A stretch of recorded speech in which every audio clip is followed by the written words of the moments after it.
Hey guys, welcome to the channel. As you see in the thumbnail, what if Issei become a pure evil part 10. Before I start, please do support for more awesome content and subscribe my channel and like this video and also share this video with your friends. I have created my other videos playlist, there you can watch my all videos easily, check out as well. Let's start this video. Hour of Destruction. No. It seems those spheres are flames compressed to the limit. They superheated your armor to the point it reached a melting point and then simply vaporized what was left of it. Albion was shocked by those flames. I don't know how hot they are, but if they melted the armor in less than a second, then don't touch them.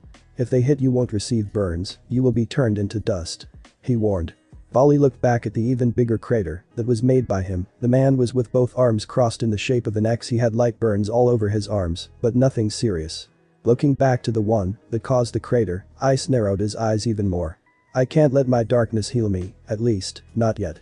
He stopped the healing process and began thinking. Hell blaze. He muttered, and on his left hand a purple-black flame materialized. Volley, I know. Seeing those flames, both of them knew they were bad news. Hatch. Ice threw the flames in his hand, which then separated into 6 clusters and approached Volley in different directions. Volley was on guard and avoided them with some trouble. His body made movements which seemed impossible, but he was successful with his dodging. He mocked him as he saw the flames pass him. But suddenly a cluster of flames he dodged turned back, aiming at his left side. His left arm was struck with those vicious flames. Volley could feel the heat of the flames through his armor. Albion. Released the part of the armor that was hit. Albion did as told, and the left part of his armor alongside his left pauldron fell to the ground with a heavy sound. What exactly are those flames? He asked in a loud voice. Looking at the flames from the corner of his eye. Damn it. I need more attacks in my repertoire, only that and a few more is what I got. Ice was angry, but he thought of something, a crazy idea. There's no teacher like experience. Time to use a bit more power. While saying that, has coated his entire body in the maximum amount of darkness he could use. Volley and Albion, who were watching this, were stunned, but Albion even more so. No. Something like that is impossible. He's far too young for that to actually happen to him. Albion was thinking about a certain possibility, one only dragons had. Ice then used his darkness and formed a pair of wings. He flapped them and disappeared from his position. His speed was fast to the point that Volley couldn't see him for a second. Fast. Volley raised his guard and instinctively blocked to his left. A hand coated in purple-black flames hit both of his arms. Volley was shot down from the sky. Like a missile, he crashed on the ground. The heat he felt was terrible, and the strength behind the blow was even more so. Even while guarding against that attack, he still felt the reverberations of the blow on his armor. What a monstrous strength. I can't feel my arms. He stood up while both of his arms were numb. Albion released the armor. Since he was hit by those flames, he had to release the armor so as not to burn to death. His gauntlets fell near him. Taking a discreet look at the first piece of armor that was hit a little while ago, he could see how the flames were still raging. It seems those flames won't extinguish easily. He reached the conclusion. The comment was heard by Ice, who was still on the air, his wings behind his back. I knew this bastard was tough, but receiving a full-powered attack plus my flames and leaving only with that. It seems I still have much to learn. Ice was trying to figure out a plan. I need something that punctures his defense, magical and physical. Thinking about a possible attack, he focused on his left hand. His darkness squirmed all over his arm and soon took the shape of a spear. It looked like the old classic Spartan spear. Not enough. I needed to literally make a hole in him, like a drill. He had an idea, so he made a spiral of energy come out off the tip of the spear. Stay there, I rather not have this thing go near me. Ice threw the spear. In the air, the spiral of energy surrounded the spear point and gave it a beautiful purple and black tail. Its speed is beyond ridiculous. Slash. Volley was shocked. He didn't see the spear at all. When he noticed, it already perforated his side. It seems harder to control than I thought. Ice muttered and created another spear. I sacrificed the damage of the flames to make the spear, but instead of that, its speed is ridiculous. Plus the magical and physical penetration. What should I name it? How about drill? I think that I won't forget the name. Thinking useless stuff as always, Ice was prepared to throw the second spear, but was stopped. The guards finally decided to intervene, seeing that the guard of Ice was low. The high-tier ultimate class Imkai threw a couple of on-mum spells at him and screamed punishment of the deceased. 3 high-tier ultimate class Imkai formed a pentagram of fire in the sky. Ice was floating below it and got hit by the pillar of flames, not knowing that because of this he got an idea. He was sent flying towards the ground, denting the earth. Akaryuku-sama. Are you okay? Imkai asked him. Idiots. Don't let your eyes off him. He yelled at them. Yep. Volley pulled the spear out from his side, blood dripping onto the gravel ground. A maniacal laugh echoed all over the place. That actually did hurt. A voice was heard from the pillar flames, everyone turned to look at the source of it. Someone came from the still burning pillar, the majority of his clothes were now gone. The skin on the right side of the face, his abdomen, and his left legs was badly burned, it looked like third-degree burns. Seeing him like that, Volley relaxed a bit, but the fatigue got him. That should stop him for a while. Looking at the wounds of his foe, Volley smiled, but he was breathing heavily. The punches and kicks alongside the first-degree burns he received from his armor heating up actually did quite the damage. His punches and kicks may have cracked a bone, and the burns are annoying. He thought to himself. The biggest wound was the one at his side, although the diameter of the hole was small, around the size of a big coin, he still felt the pain from it. Since the spear literally went through him, he had 2 holes at the side of his body. Damn it. It actually hurts. He complained inside his head, and then he heard Albion's words. Volley, this guy, I believe he's hiding something. I think I know what it is, but it should be impossible. What are you talking about, Albion? Before he could get his answer, he saw something unbelievable. Time to heal, I can't fight like this. Ice let his darkness heal him. It started to coil around his left leg, going up and covering his right side, and then his whole face. Not even a couple of seconds went by when his wounds were completely gone, as if he hadn't received any at all. Everyone was amazed, no words came from their mouths, even Albion was the same. The idea inside his head was getting clearer and clearer, but he just wanted to deny it. I'll show you real flames. Raging flames that have been compressed with intense heat. Let's try it. He thought, and at the tip of the spear a small ember of a flame appeared. Flare up. He lifted his spear and pointed it at them. At the tip of it, the small ember moved uncontrollably, emitting huge amounts of heat. Then it happened.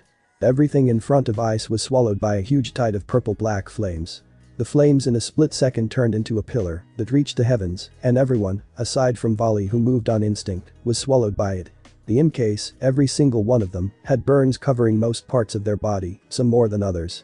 The 3 high-tier ultimate-class Imkai that attacked him received the full force of the impact, and as a result they were barely breathing. They might even need treatment for a couple of months if they did not want those wounds to be permanent. Volley was far away from that inferno of flames, while using his wings and floating in the air. Damn it. I might need to use the Imperio Juggernaut Overdrive if things keep going like this. He was frustrated, he thought that the match would be more or less equal, but he never expected for the guy to actually have so many powerful attacks. You're strong, I'll give you that. Volley acknowledged him. But I'm stronger. He yelled, prepared to use one of his trump cards. The silver-white aura covered his whole armor, and the sky and the earth started to quake. I, the one to awaken. Issei, who was below him, felt his hair stand on end when he heard that chant. Now, this was serious. But Volley was forced to stop his chant when he heard an unnatural rumbling of thunder and sensed a sudden increase in energy at the distance. Clouds formed on the sky covering the night sky, and a single lightning bolt split the sky and went straight towards Ice. Shit. He dodged the bolt since he knew that healing the damage from that attack would be annoying. Young Hikuryuko, stop playing and fight seriously. He's no enemy to underestimate. The voice similar to the rumbling of thunder was heard, and a tall man who looked to be in his late 20s with distinctive bull-like horns coming out of the sides of his head appeared at the side of Volley. He had electric blue eyes the same color as his hair with a small beard on his chin. He was wearing a white robe with a black shirt underneath and bloody red sandals on his feet. Susanoo no Mikoto. Volley narrowed his eyes a bit. Ice was only looking at the man present, the amount of power he emitted was absurd, even for him. The god of storms. He mentally noted as he lifted his guard to the limit. Sister, are you alright? I came the moment I sensed a huge clash of aura, my guess would be from the young man in front of us and the Hikuryuko. He talked to the woman with red hair who, until now, was just a spectator. Brother? Her tone was full of relief. He's a terrorist. He planted a bomb, and if I increase my aura it will blow. She screamed at him. What are you talking about? There's no bomb in the party. There's no bomb that works like that. You're too easy to trick. He screamed back at her. He figured it out, Issei thought. Truly worthy of the god of not only storms, but also of mischief. Figuring out my little plot that easily, but well, it was thought on the spot. He agreed with him since there was no point in keeping it up. However, he was nervous, right now his opponents were not just Volley, but also 2 gods. He didn't know how much more time he could buy. Yuki, hurry. His mind went to the fox. Oh? It seems someone knows about my deeds. Susanoo sounded satisfied. Right, young dragon. He asked him back without taking his eyes from the dragon. Thanks for the praise. He calmly talked back. So all of this was a trick, Amaterasu questioned. Yes. The dead look in both Susanoo and Ice was priceless. Then why did you say that? She asked Ice. Because I needed you out of the play. His answer made her speechless. Right now, since I'm weak, I can't take on both of you. He simply pointed at Volley and then at her. The look on his sister's face made Susanoo giggle a little. She always had the best expressions. He then turned to look at Ice and seriously asked.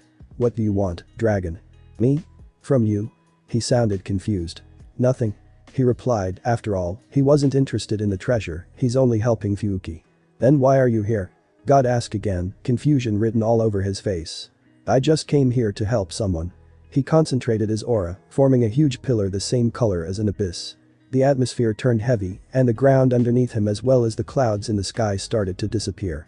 Focusing again, he summoned rebellion. Seeing the odd blade in his left arm, everyone stood on guard. Volley prepared himself to use the overdrive again. The gods were also the same, preparing for the worst. I am just the bait. His grin increased in size and focused his entire aura, every piece of it, into his blade. The pitch-black flame stronger than ever before materialized on the edge of it, and like a scabbard, it surrounded the entire length of the blade.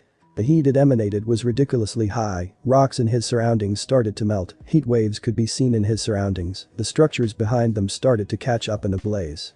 What ridiculous heat. It's almost the same as my sister's. God was stunned by the power in those flames. Amaterasu on the other side could see the fire in a more detailed version. Flames that won't extinguish once you're hit by them, similar to my own in that regard, but they are extremely dark. For him to use them, he needs to remember about a horrible experience he went through. What a terrible price to pay. She looked at the flames and quickly analyzed them, and although he was an enemy, she felt sorry for him.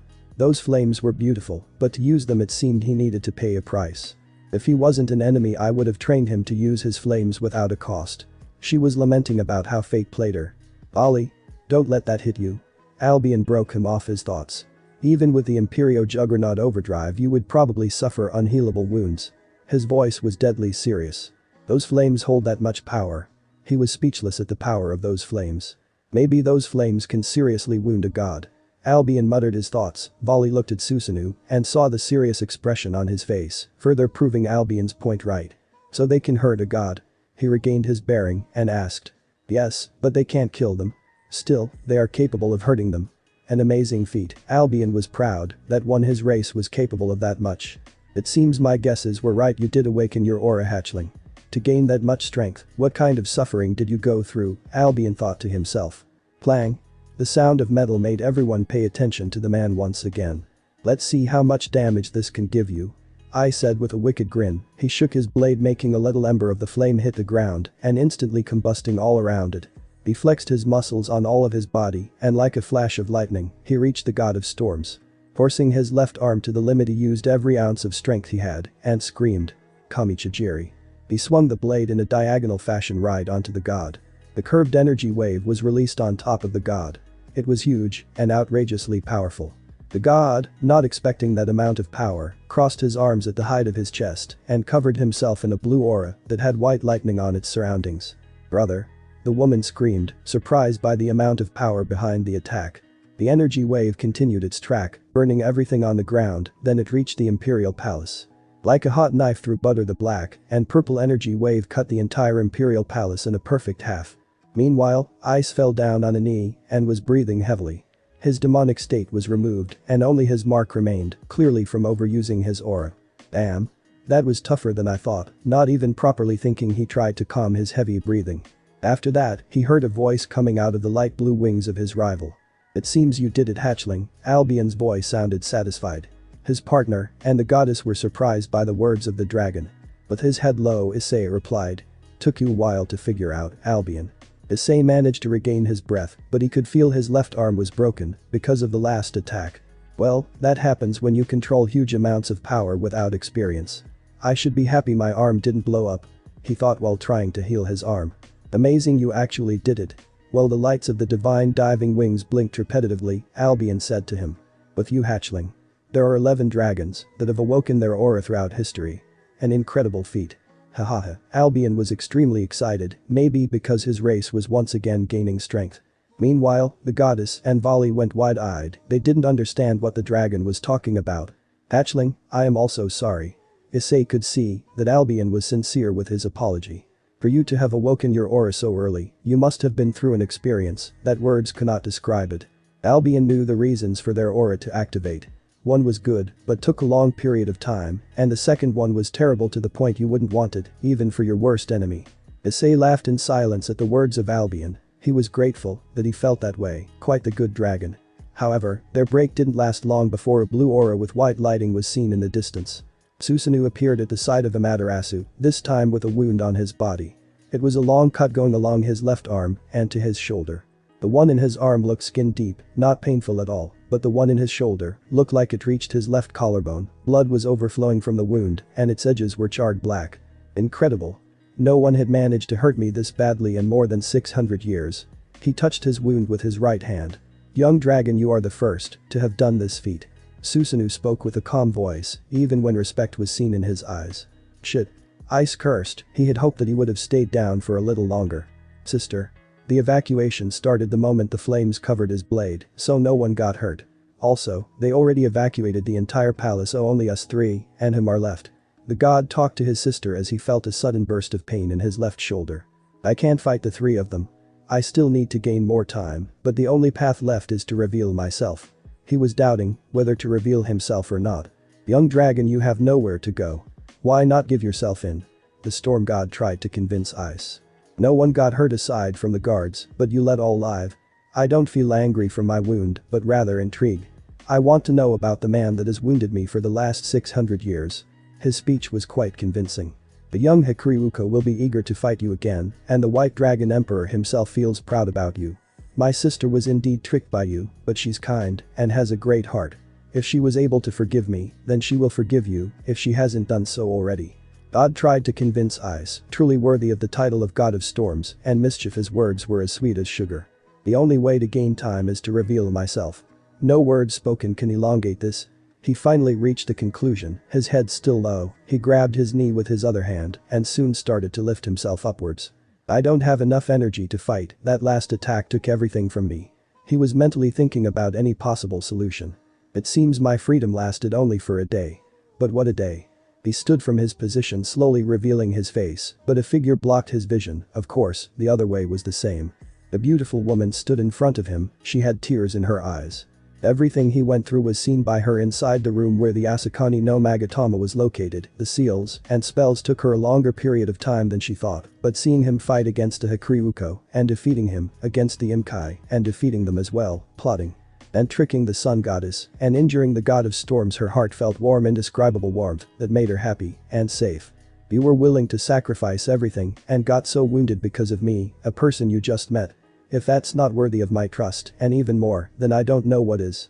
She was mentally thanking Yus for his sacrifice. Ever since they got out of her prison, she started to like the young man more and more.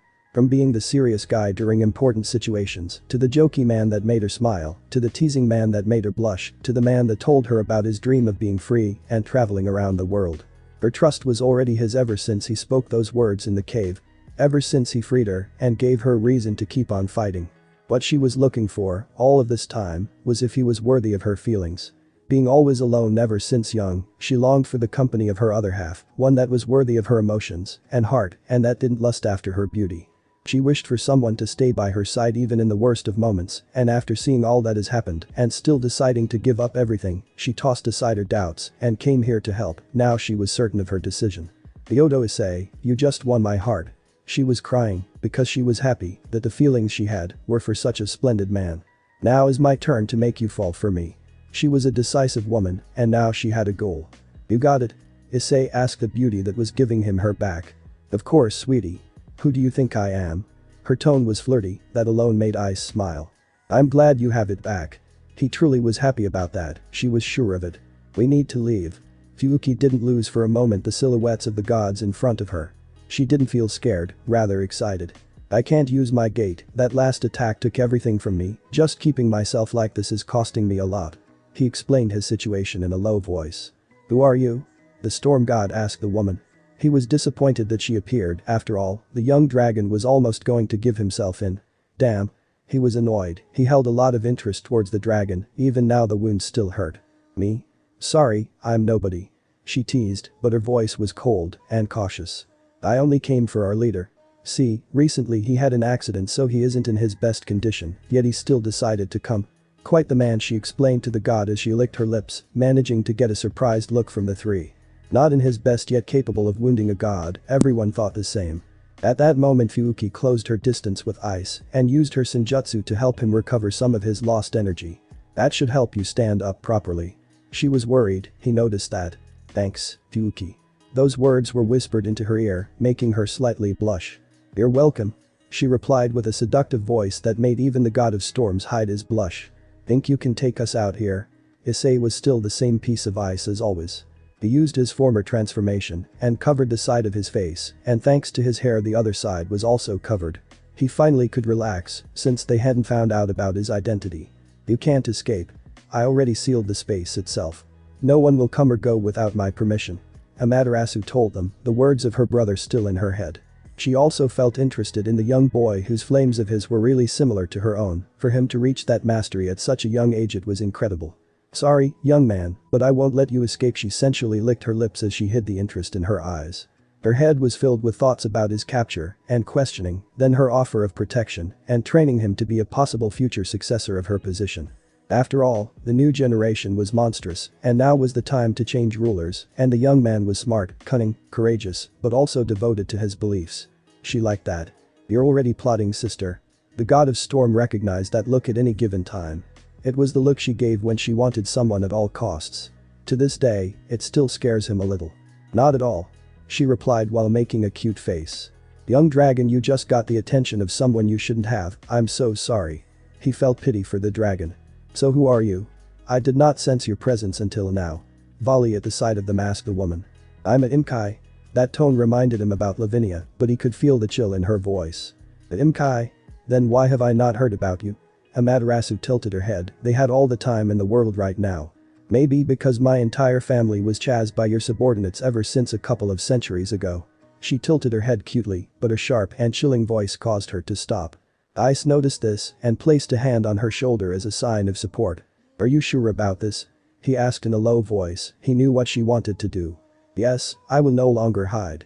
I have to face my past and concentrate on my future.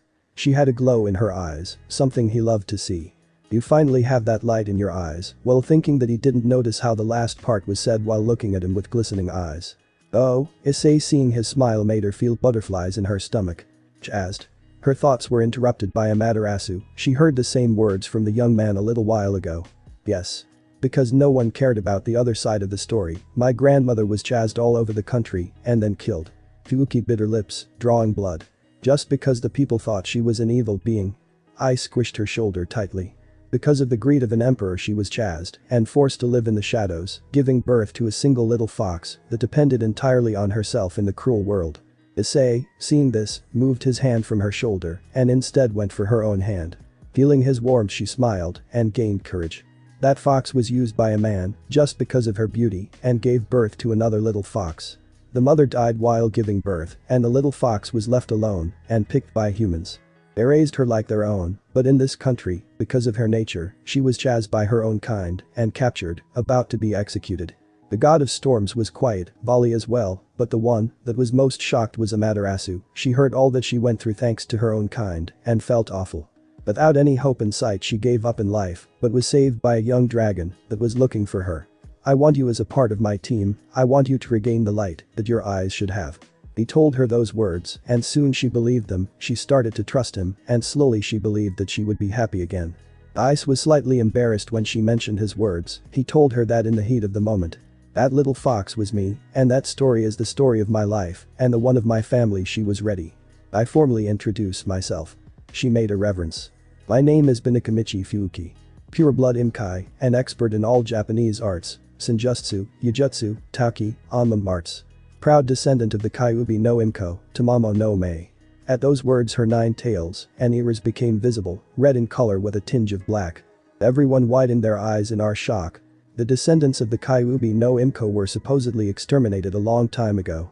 She's a Imkai much stronger than Kuroka. Volley was thinking to himself.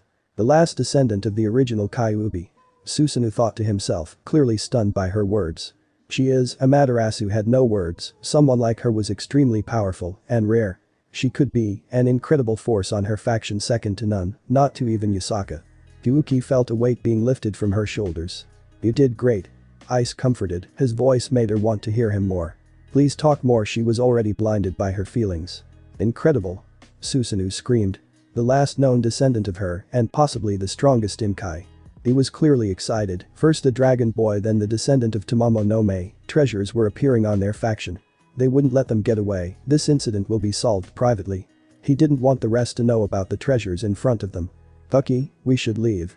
Ice was feeling better. You can't escape, both my sister and I have already reinforced the space around us, nothing you do will take you out. Susanoo was confident, Amaterasu at his side was the same.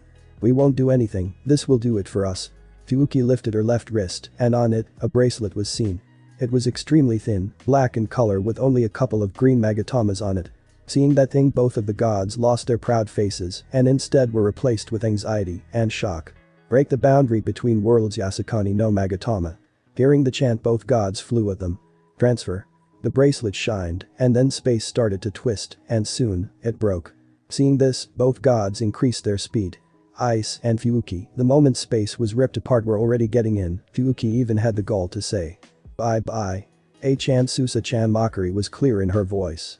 Before they could reach them, the cracked space was closed and they got away, right under their noses. Damn it.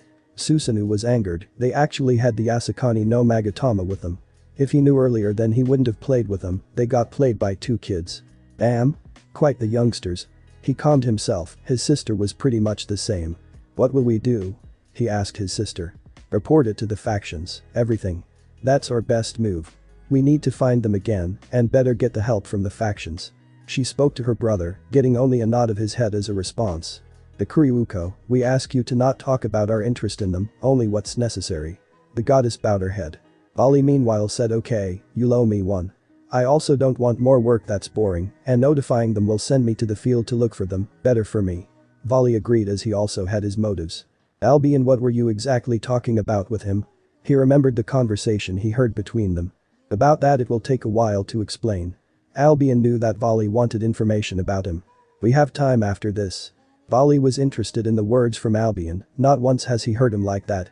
So proud, excited and happy and not about himself, but rather about his race. I'll leave, good luck. Since the two gods lifted the ceiling in the space he could finally get out of here, these wounds were killing him. Damn it. It will be annoying to explain. Vali left his destination in the underworld.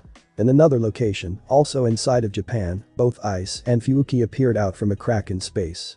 Where did you send us? He asked while looking around the forest they were currently at. Seeing a comfortable looking rock he went close to it and sat down.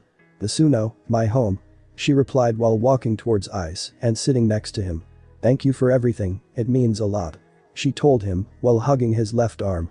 Ice did not mind this and responded. I made a promise, didn't I? The smile on his face made her feel happy. After this, where are we going? She wanted to travel around the world with Ice. Issei smirked, he knew that she obviously accepted coming with him and being part of his team, no words were necessary. Romania may be a good option, I didn't see much of it the last time I went. So I would like to actually see the place. Issei had his plans. I haven't been there before. She was acting like a child, excited over everything. It's cold, but the place has beautiful scenery, you like it? She nodded. We might need to go inside a house or something, we haven't slept, and just now we faced a couple of gods, rest is necessary. You know a place. I stood up and helped Fuuki up as well. Yes? I do know. Her smile hinted at something. Then lead the way, Milady. He joked with her once again, but the response he got amazed him. Come on darling. We need to go home. The beauty grabbed his entire arm and hugged him. Ice could feel certain attributes. Those words and actions made his heart skip a beat. Maybe at one moment I can love a woman again, being dragged around he thought as he looked at the night sky filled with stars. Maybe I wasn't the one that helped you, but rather you helped me, Fuuki. He continued his thoughts and willingly moved in the direction she was dragging him at. Fuuki was also thinking about her future, but mainly about her future with him. Thank you, Issei. She was happy to have met the dragon. Bali was having an extremely bad night. Right as he and the goddess of the sun went to look for the treasure, they found a suspicious looking man standing at the door. According to Albion, he was a dragon, and after a fight, and almost forced to use the Imperio Juggernaut Overdrive, the god of storms decided to step in, and instead, got himself wounded. Then a female Imkai appeared. She was the last descendant of Tamamo no Mei, and was part of that man's team. For him all of this was close to unbelievable, maybe the words he would use would be unrealistic. And just at this moment Vali arrived at the underworld thanks to a magic circle he made after the battle. He was wounded, and a hole was on the side of his abdomen. It went from one side of it to the other, and was actually really painful. Some of his bones had fissures, and both of his arms hurt a lot. Last, but definitely not least, were the first-degree burns in his arms and on his face, similar to sunburns, but a bit worse. They didn't hurt, but they annoyed him a great deal. Fuck. How could that happen? He was frustrated, the man basically toyed with him. If he got serious from the start he wouldn't have ended in such a pathetic way. Calm down, Vali. That loss was not a disgraceful one. After all, you fought against the 11th dragon that awoke his aura. Albion was trying to calm his partner, he could feel his anger.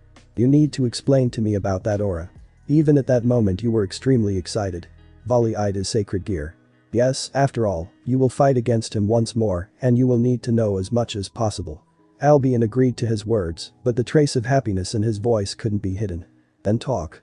They had time, before they arrived at the capital castle, where he would talk with his superiors. Although it was Azazel who gave him the mission, he knew that the Fallen was in the underworld. After all, before he left he told him where he would be at. Hein, listen well, the wings of his back blinked furiously. What makes us, dragons, different from other species is the source of our power. In other words, our aura. Although all species have auras, the ones of dragons are much more special. That caught Vali's interest. Different species call their auras as magic power, chakra, demonic power, etc. All are basically the same, the source of power for the species. Even if they have different names they are the same at root. Vali kept walking, seeing the pure white building in the distance he slowed his pace. Even if his wounds hurt he has been through worse. Since it's too complicated to name it as they are, they generally name it as magic reserves. That was easier to understand for many, and was also easy to measure when a comparison with another species was needed. Vali nodded. Of course, except for dragons. He was damn proud of those words. Depending on the species when compared to others, the increase in the magic reserves will vary.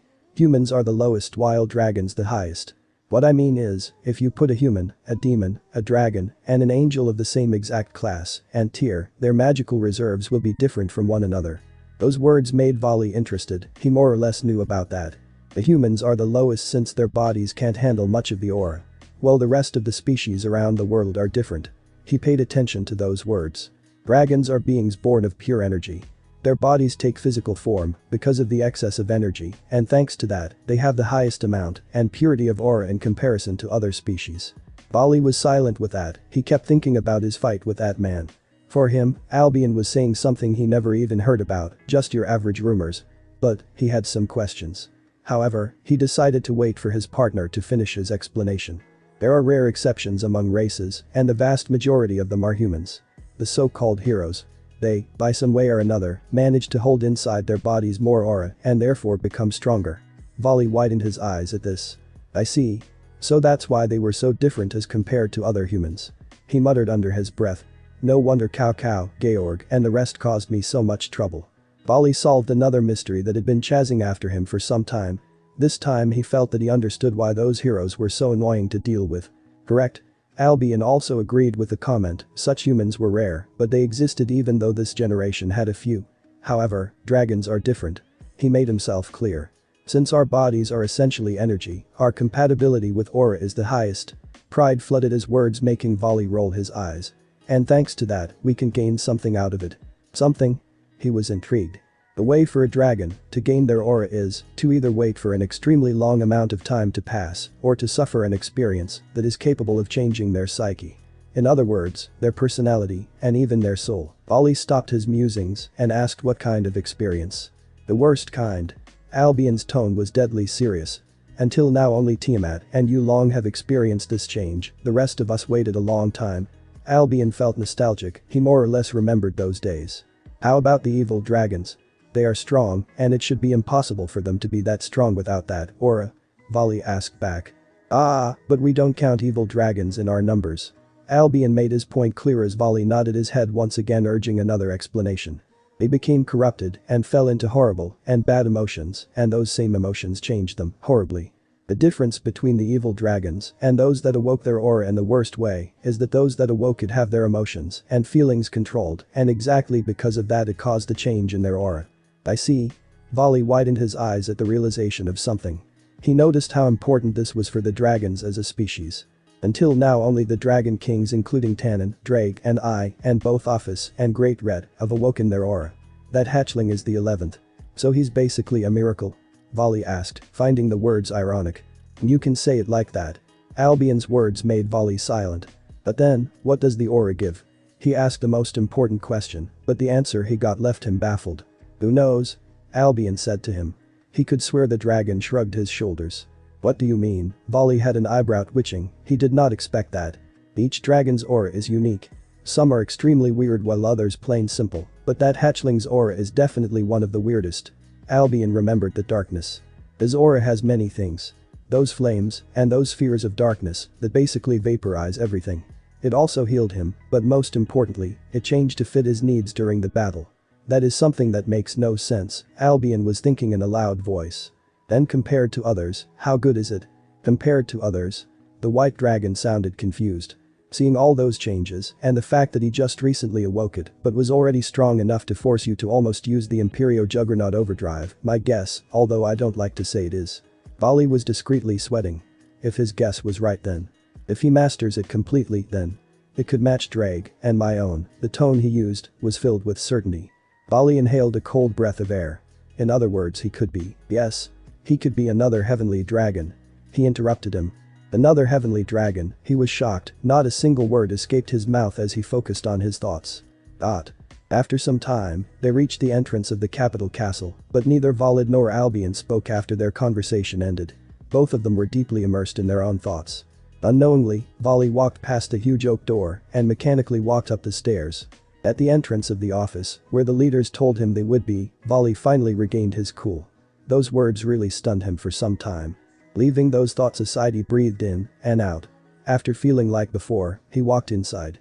Creak, the big, round, wooden table was at the center of the room, and aside from the 4 mass others were present, Azazel, and the 2 Seraphs, Michael, and Gabriel. They were speaking about something he couldn't quite hear. After he walked in, all looked directly at him, soon noticing his wounds. Vali, what happened? Azazel asked while standing up from his chair. He ran close to him and started to use magic to heal him. Let's say that the party was interrupted. Feeling grateful for the help, he told the rest of them. Nevertheless, before anyone could ask, he said. After the current Leviathan left, everything went normally. After half an hour, I was asked by the Sun Goddess to accompany her to retrieve the treasure. Unknowingly, a man stood in front of the door to the treasury. He explained as his wounds were healed, they weren't that bad. Later the goddess will give you the details, but basically he explained that he was there to retrieve the treasure and give it back to the one that rightfully belonged to. After some talk we fought, but he was strong. When I was almost forced to use my Imperio Juggernaut overdrive, the God of Storms intervened and decided to stop the fight. Everyone was surprised, someone forced him to almost use one of his trump cards. They were aware of his current strength, and aside from Ajuka and Surziches, the rest knew that they would probably lose if they fought against him.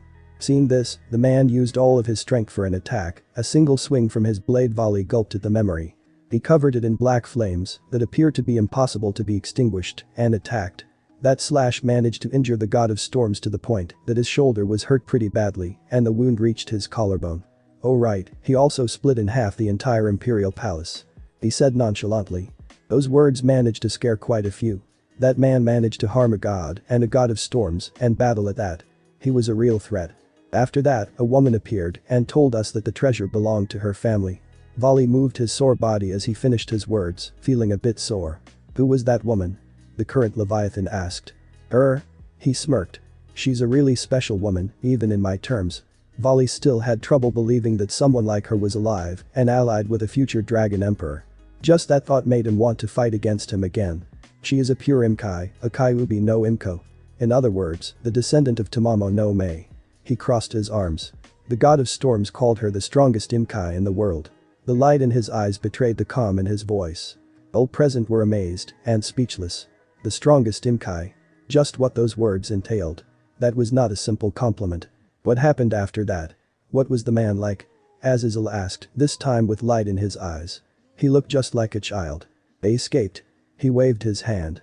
The woman had the Asakani no Magatama and used it to break space itself and run. He told them, managing to get another round of shocked expressions. Although I couldn't see his face properly, I noticed a few things about him. Everyone looked at him, their eyes begged him to continue with his words. He is a dragon, a really strong one added. He narrowed his eyes on his words. He has dark brown hair closer to black and black eyes with a red tinge that were sharper than a knife. I couldn't notice his face since it was covered by a weird black stain and the other side was covered by his hair, but by his physical characteristics, he looked to be not older than me. Also, he's extremely cold and ruthless. His voice concealed a shiver. He told them everything of what he saw in that man not older than him. But the rest didn't expect those words. The young man no older than 20. Capable of wounding him and wounding a god. It sounded like a joke. It shouldn't be possible, but I need to leave. His words cut their thoughts. I have to train and have to see my team. The games will soon begin and I have to register and all of those things. Vali turned his back to them and walked away, quickly opening the door. Seeing him close the door, the rest started to talk. That man seems dangerous. Ajuka told the rest, but Azazel intervened. Yes, but I believe the Shinto faction will want to solve this on their own. So until something happens directly to us, it's not our problem. They nodded at his words. He's right, we need to focus on the game, and more importantly, on Ice. We still don't know where he is. The words of Surzich's made them have really ugly faces. The message they heard from Issei. It was really difficult to digest, they all felt so awful. True, we need to focus on that. Right now Ice and the game are our utmost priorities, Azazel said to them, breaking the moody air, and after those words, they decided to talk about the game and use for a while more until they all started to leave. They had work to do. Scene change: Hyodo Mansion, training field. At the same moment, morning reached Japan, or more specifically, the Hyodo Mansion. A couple of male figures could be seen sprawled on the ground, sweating and breathing heavily. These men were the current boyfriends of the Gremory peerage. How could you be that strong? Ryoji asked at the devil standing in front of them. He was a blonde-haired, gentle-looking young man. The knight of Ria's Gremory, Kiba Yudo. How? He asked back. After a lot of training and almost being killed, you gained strength. He explained to them with narrowed eyes. Thanks to the news about the disappearance of Ice, the girls took it terribly. Although they tried to be strong, they just couldn't focus on their tasks. Some even kept crying after they heard the news. Asya, Irinia, and surprisingly Akeno were the ones that kept crying, and even after his constant reminder that he was alive, they didn't look any better. Ria's was the same, she would stare blankly at space, and then tears would start to fall down from her eyes. Zenobia and Kaneko became overly explosive. They trained in a separate area of the field, but the increase in aura could be felt by everyone inside. Once they finished their training, they would come back filled with dirt and blood. Ravel was the same as Ria's, but she would cry when alone. She was also feeling horrible. The boys tried their best to help them since last night, but they got ignored, and since their training started, Kiba proposed to them that while the girls get better, he would be the one training them. He fulfilled his promise, and early in the morning he went to get them. After coming to the training field number 1, he proposed a little spar, all against him. The result was obvious, it wasn't even a warm-up. Kiba held back a sigh. You need to improve in a lot of things. You just forced me to use a decent sword from my sword birth, much less my balance breaker. The guys heard this and sighed heavily. Those words were the hard truth. He was just toying with them, they clearly noticed. How strong are you actually? Saoji asked with hidden anxiety. Kiba's swordsmanship was peerless, not a little scratch could be seen on him. Even when they worked together, they couldn't even make him break a sweat. I can confidently say that I can fight a top-tier ultimate class and win. After all, I have 2 sacred gears plus some other things. He roughly calculated his strength. With both of his gears plus all the demonic swords, he could fight a top-tier ultimate class and win hands down. Those words made them widen their eyes in shock. An ultimate class? Just what kind of existence was that? That's not something they could fight against. Not even a dream to oppose it. According to him, they were at much mid-tier mid-class, and that was at their best. No wonder you could defeat us so easily. Saoji was satisfied with his answer, but then Hijama asked. And when compared to Hyodo-senpai? Kiba opened his eyes at the unexpected question, but he quickly smiled at the memory of his friend. Not even with all of my strength could I defeat him. He knew his friend was stronger than him, so he wasn't angry in saying those words. Is he that much of a monster? The 5 thought as they pictured the image of a certain brown-haired youth with his back turned at them. Any advice you can give us, Yudo-kun? Ryudro asked him while trying to stand up. He nodded his head. Of course. Why would I have fought you if I didn't have any advice? Kiba made the normal silver-looking sword in his hand disappear. First, you all need to improve with your sacred gears. They all had battle-oriented sacred gears, and according to the book about sacred gears they read last night, they were quite decent. Hijama-kun. He looked at the little boy. Your sacred gear specializes in the increase of your magic reserves. Train and practice with it. The more you use it, the more the increase in your reserves will be. He said to the little boy. You all do know the names of your sacred gears, right? Kiba wanted them to know at least that, it was the most basic thing after all. Yes. Yesterday, in the library of the house, they spent all of their time searching for their sacred gears, fortunately they found them. Then, as a test, explain your sacred gear to me and its abilities. Kiba crossed his arms, he definitely could be an excellent teacher. I'll start. Hijama decided to be the first, getting only a nod from the rest as a response. Mine is named Tome of Magic. It summons a book that's capable of increasing the reserves of the user to rival that of a high-class devil. The balance breaker of the book is to record a certain number of spells and activate them immediately without using my magical reserves. He explained. Good. At least you know the basics. Kiba was satisfied. I'll be next. Ken for the first time talked, no one objected to him going next. My sacred gear is a demonic spear, green dragon crescent blade. Based on the one General Guan Yu had in the Romance of the Three Kingdoms. A replica of course. When he said that, a black BM with a crescent blade at the top appeared on his hand. The blade was bright green and had a dragon engraved on it. While nodding his head, Kiba ordered. Continue. It has the ability to constantly heal me, as well as increasing the speed of my attacks by a big margin. The balance breaker is said to summon the original horse of the general and give me a replica of his armor. Hereby increasing every ability I have. His sacred gear was different from the rest and that proved to be more useful.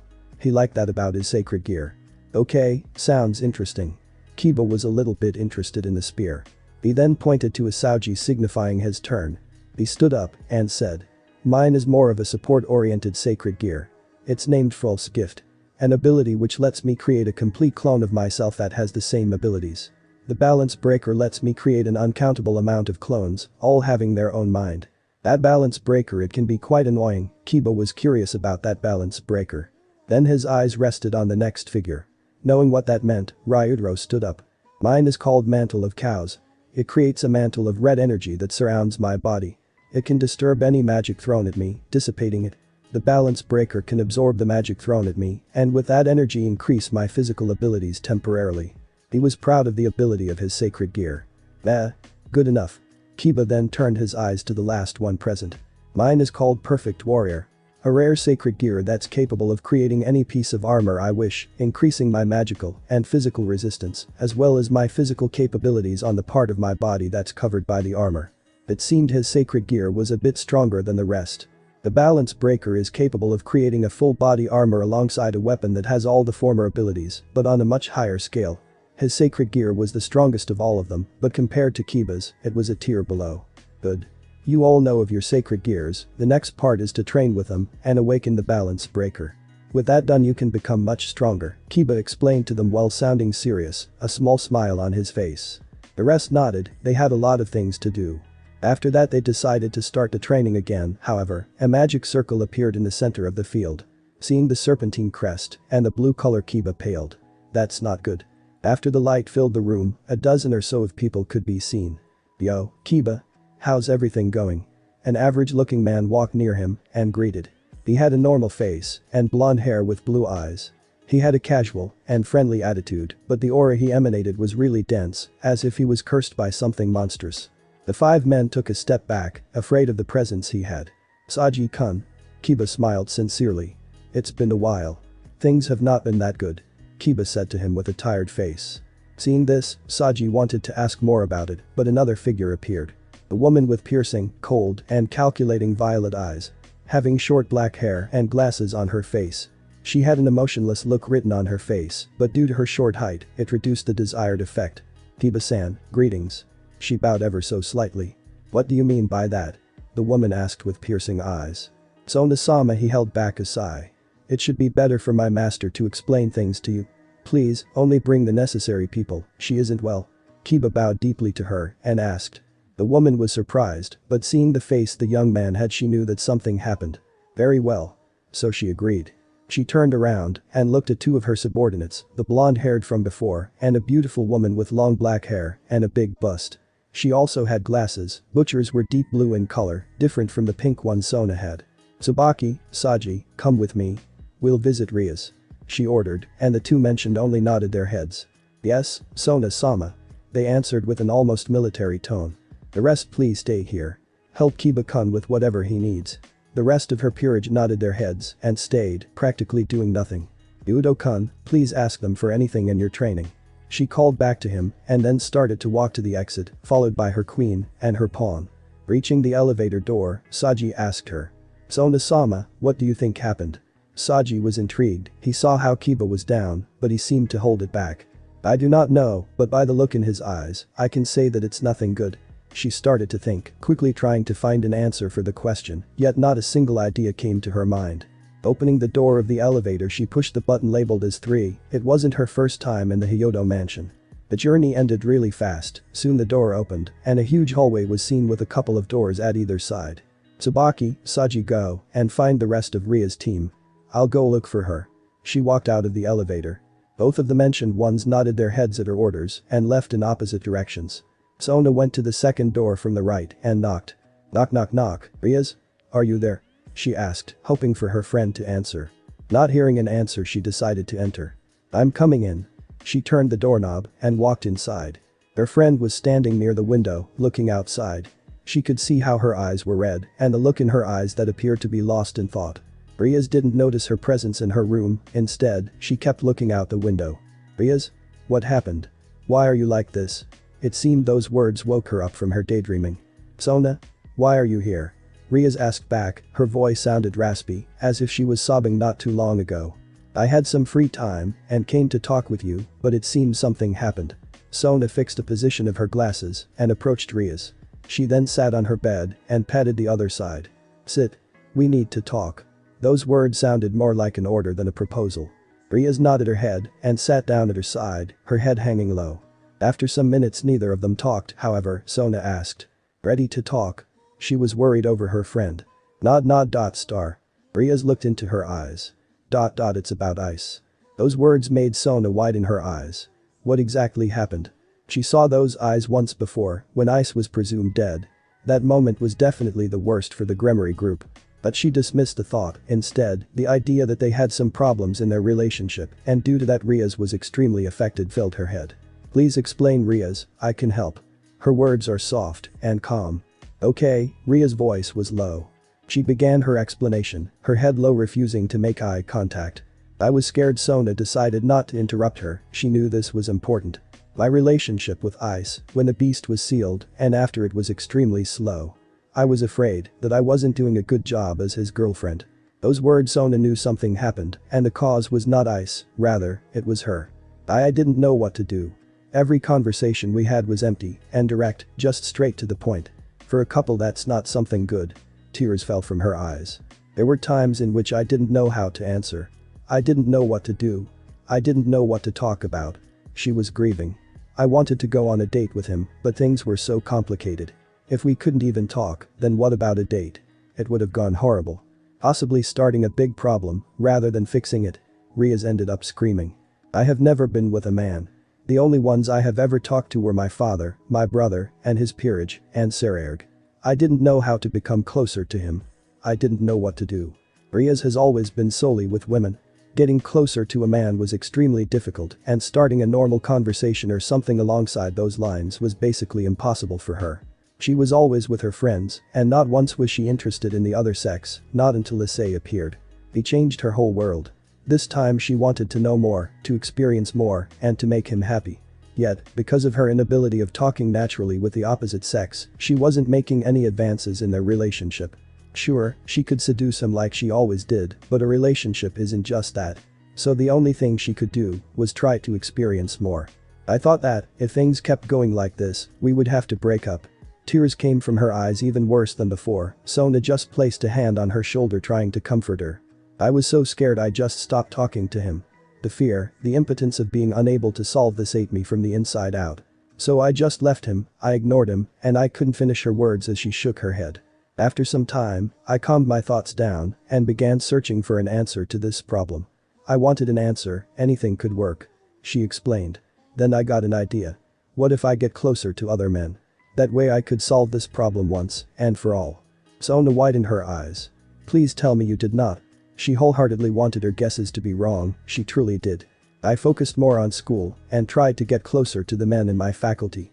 Soon, I started to understand what men liked to talk about, what they wanted to do, what they liked in a woman. My plan was working. That horrible emotion I felt started to fade the more I noticed how I was improving. Riaz was gripping her hand so tightly that her knuckles turned white. Then, I thought, what if I get into a relationship with someone to gain the experience I so desperately needed? That way I would know what to do in those kinds of situations. That way I could succeed in trying to be closer with Ice. Her words sounded bad, Sona knew that was a great mistake. So I did. I got closer to a senpai of mine. She confessed. Soon, Akeno noticed and asked, why? I answered and explained to her how I felt and told her the same words I just said to you. She also thought it was a good idea. She also felt that this would work as she was similarly afraid of what I told her. Akeno believed that the same would happen to her since almost all of the time she spent with Ice she felt something similar.